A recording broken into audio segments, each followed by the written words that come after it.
Bharatiya Janata party ने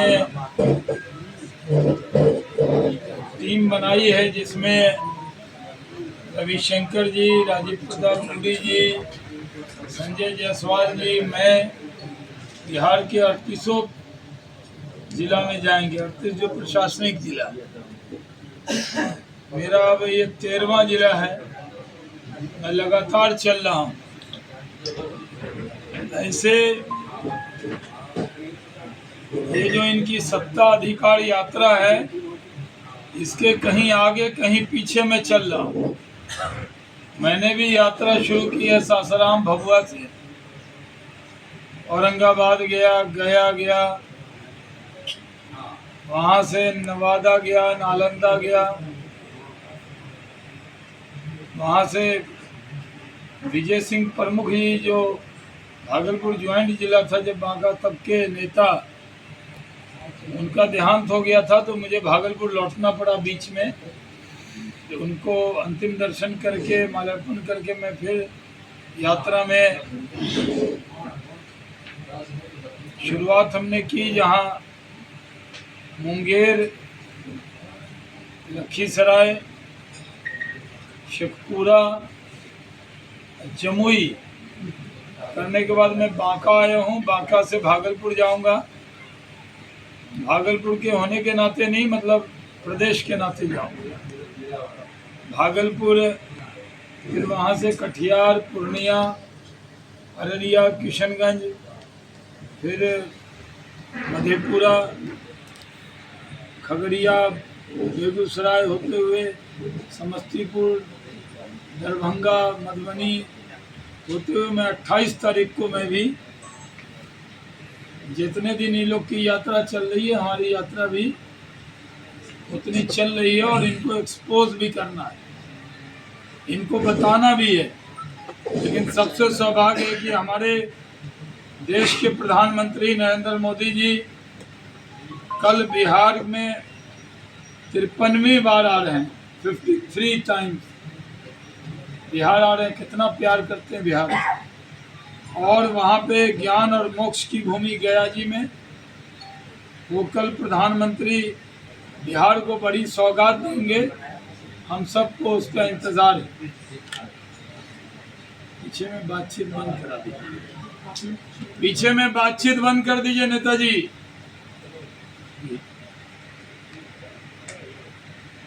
double engine की सरकार है, बिहार में नई रफ्तार है। पूरी ताकत से हम लोग बिहार के विकास में लगे हैं। प्रधानमंत्री जी ने 1871 करोड़ की लागत से बने 8.15 किलोमीटर लंबे औटा सिमरिया 6 लेन गंगा पुल का भी उद्घाटन कल वो करेंगे। उससे हम लोग भागलपुर बांका वालों को भी बहुत उससे फ़ायदा होता है, क्योंकि जब इधर आते हैं मोकामा पुराना लोहे का पुल था अंग्रेज के ज़माने का, उसके बाद ये पुल बनेगा तो उससे बहुत बड़ा लाभ होगा। प्रधानमंत्री जी गया जी में से दिल्ली के बीच में अमृत भारत एक्सप्रेस वैशाली कोडरमा के बीच में बौद्ध सर्किट ट्रेन को भी हरा झंडी दिखाएंगे। मित्रों, आप जान रहे हैं कि राहुल गांधी और तेजस्वी यादव बीजेपी से लड़ते लड़ते अब संवैधानिक संस्थाओं से लड़ने लगे हैं। चुनाव आयोग को दोषी ठहरा रहे हैं। SIR में चुनाव आयोग ने साफ तौर पे कहा है कि जो नाम आ गए, जो छूट गए, वो 1 हफ्ते के अंदर शुद्धि पत्र देकर ठीक कराए जा सकते हैं। लेकिन ये लोग कन्फ्यूजन कर रहे हैं। वोट में जो भारतीय मतदाता है, बिहारी मतदाता है, उसको कोई दिक्कत आने वाली नहीं है। हाँ, बांग्लादेशियों को दिक्कत होगी, क्योंकि बिहार का भाग्य बिहारी तय करेंगे, बांग्लादेशी तय नहीं कर सकते। उसका वोट रिवीजन हो रहा है, पहले भी रिवीजन हुआ है। सारे जवाब देने के बाद भी राहुल गांधी और तेजस्वी यादव पूरे बिहार के अंदर लोगों को बहका रहे हैं। जब ये लोग चुनाव जीत जाते हैं, कर्नाटक में, झारखंड में, तेलंगाना में, हिमाचल में, तमिलनाडु में, पश्चिम बंगाल में, तब तो कहते हैं चुनाव बड़ा अच्छा है, और जब हार जाते हैं महाराष्ट्र में, हरियाणा में, दिल्ली में, तो चुनाव आयोग खराब हो जाता है। चुनाव आयोग के खिलाफ धमकी दे रहे हैं राहुल गांधी, कह रहे हैं हम आएंगे तो आपका हिसाब करेंगे। आपका हिसाब तो जनता ने कर दिया, आप आने वाले नहीं। 50 सालों तक कांग्रेस सत्ता में आने वाली नहीं है। लंबे काल तक नरेंद्र मोदी देश के प्रधानमंत्री रहने वाले। और बिहार में हम लोगों ने काम किया। बिहार के अंदर केंद्र सरकार की तरफ से 2024 में 13 ग्रीनफील्ड एक्सप्रेसवे इंडस्ट्रियल कॉरिडोर में सिर्फ 24 में 3 लाख करोड़ आवंटित किए गए। पटना एयरपोर्ट का पुनर्विकास हुआ है, दरभंगा एयरपोर्ट बना है, पूर्णिया में भी टेक ऑफ के लिए जहाज तैयार है। सितंबर के महीने में पूर्णिया से भी जहाज उड़ेगा। और देवघर को भी हम लोग अपना ही एयरपोर्ट बना मानते हैं, नरेंद्र मोदी ने बनाया। हम लोग मोदी जी को प्यार करते हैं, तो वो एयरपोर्ट भी देवघर बांका के लोग जाते हैं, उससे भागलपुर के लोग भी जाते हैं। और आपके बगल में सुल्तानगंज में नया ग्रीनफील्ड एयरपोर्ट बनने जा रहा है, जिससे भागलपुर, बांका, मुंगेर, सुल्तानगंज, खगड़िया सब लोगों को उसका लाभ होने वाला है। अभी बिहार में 1 नमो भारत, 10 वंदे भारत, 6 अमृत भारत की सौगात दी है। 98 रेलवे स्टेशन का कायाकल्प किया है। मखाना बोर्ड बन रहा है। बोधगया में IIM, भागलपुर में IIIT और IIT पटना का भी विस्तार किया गया है। फूड प्रोसेसिंग का जो संस्थान है उसकी घोषणा भी की गई, जो बिहार में बनेगा। पटना एम्स के बाद दरभंगा भी दूसरा एम्स मिला है। और बिहार में भी नीतीश कुमार जी के नेतृत्व में कितना काम हुआ। 20 साल से, जिसमें रामनारायण मंडल जी भी मंत्री थे, हम भी मंत्री रहे, कितना काम हुआ है बिहार में। फिर भी लोग गाल बजा रहे हैं। गाल बजाने वालों का क्या काम है? हर चुनाव में गाल बजाने वाले लोग आ जाते हैं और तरह तरह का सपना दिखाते हैं। वो सपने जो पूरे किए हैं वो मोदी और नीतीश कुमार ने किए। बिहार के अंदर भी पुनौरा धाम में भव्य सीता जी का मंदिर बन रहा है, सीतामढ़ी में पुनौरा धाम में, और उसका शिलान्यास हुआ है। मैं भी राम मंदिर की प्राण प्रतिष्ठा में तो मुझे बुलाया गया था, इसमें भी मुझे बुलाया गया था, मैं उसमें रहा हूँ, सीता जी के मंदिर के शिलान्यास में।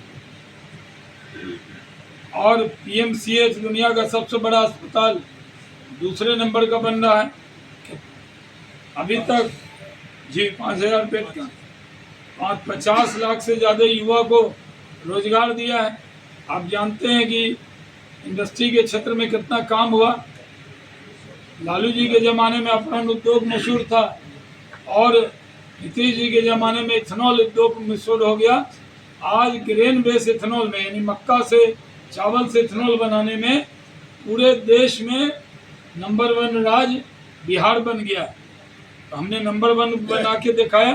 जब हम उद्योग मंत्री थे उसको किया। अभी साहू पर्वता में भी एक प्लांट सितंबर के महीने में चालू होने वाला है। उससे मक्का का दाम बढ़ गया। अपने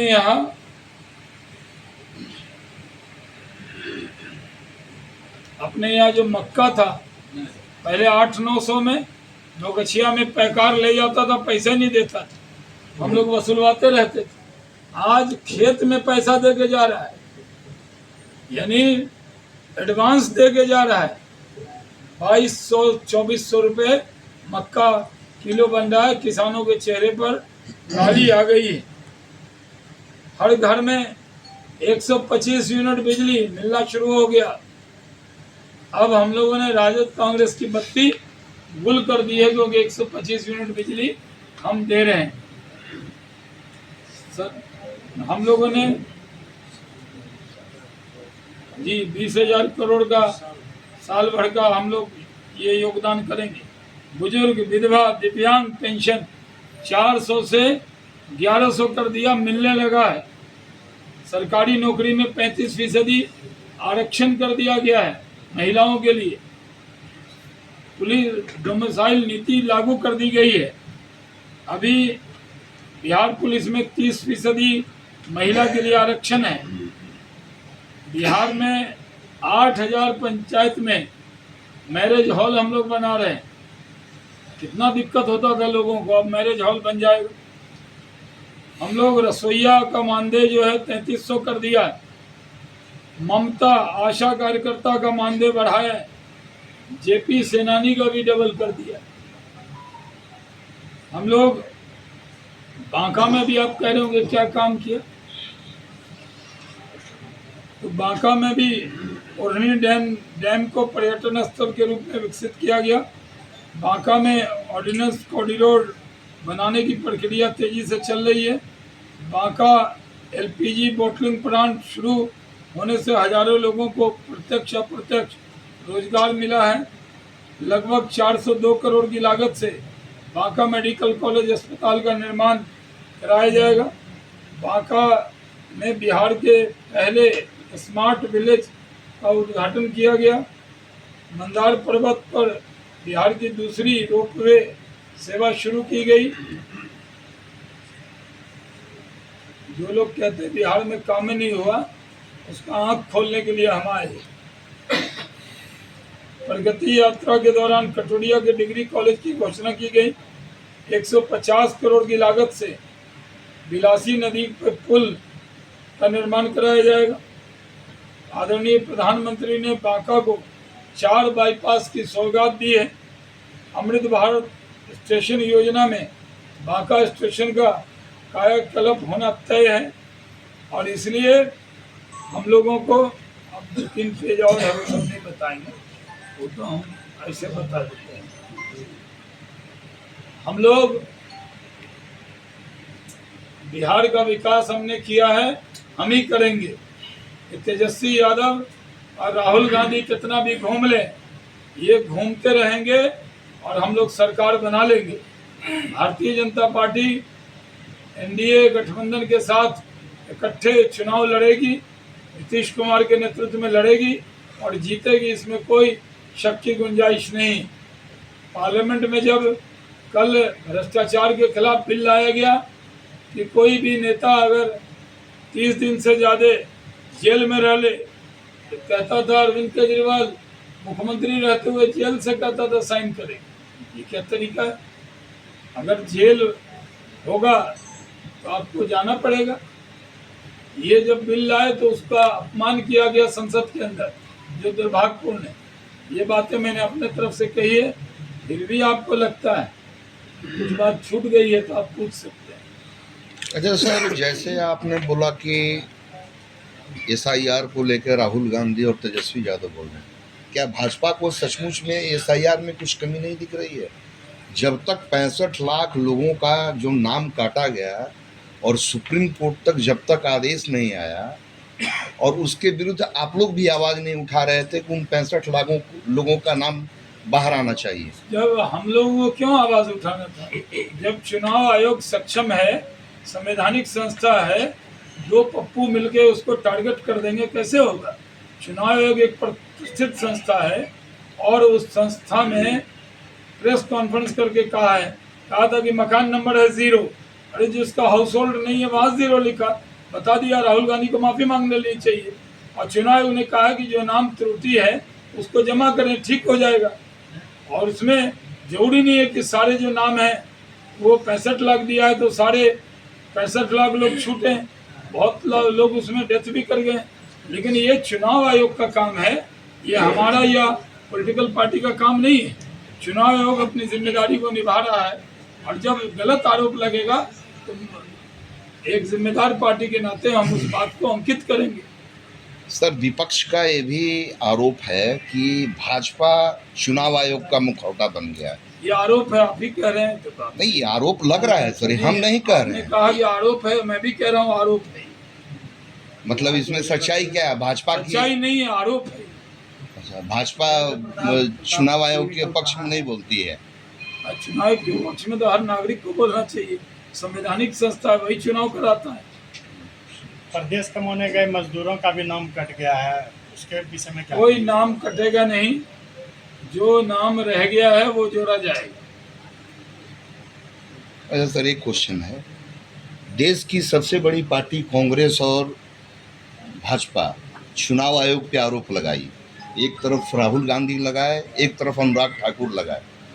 क्या ये होना नहीं चाहिए? आप लोगों को नहीं मांग करना चाहिए कि जो आरोप लगाए जा रहे हैं डिस्क्रिपेंसी को लेके उसकी जांच होनी चाहिए? अनुराग ठाकुर ने कोई आरोप नहीं लगाया। अनुराग 6 ठाकुर ने- लोकसभा का तो दिए सर। अनुराग ठाकुर ने अपना पक्ष रखा है।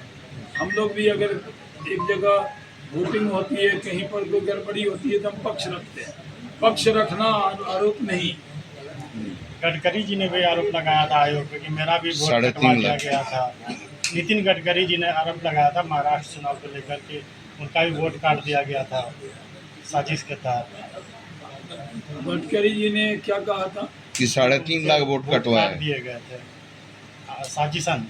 साजिशन कोई नहीं कहा, हमने भी वो बयान देखा है। आप लोग देख लेते हैं फिर कहते हैं कि ये कहा, हम उसको सही मान लेंगे आपकी बात।